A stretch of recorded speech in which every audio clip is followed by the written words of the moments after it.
کراچی میں علامہ طالب جوہری کی نماز جنازہ ادا کی جا رہی ہے۔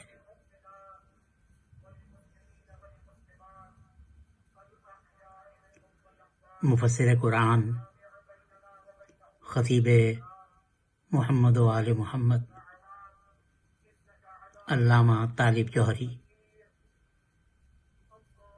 جو منبر رسول کی رونق تھے اور اتحاد بین المسلمین کے داعی،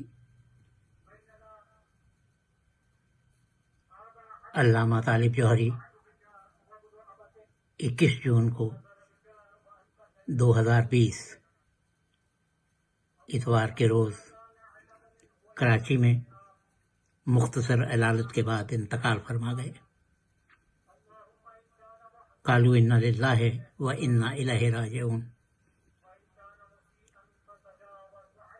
22 جون کو نماز ظہرین کے بعد کراچی میں ان کی نماز جنازہ ادا کی جا رہی ہے، جس کے بعد تدفین کا عمل ہوگا۔ علامہ طالب جوہری کی سب سے بڑی خصوصیت یہ تھی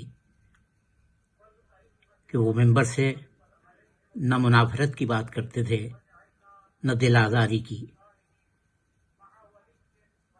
وہ قرآن، حدیث اور معصومین کے فرمان کے انسان تھے۔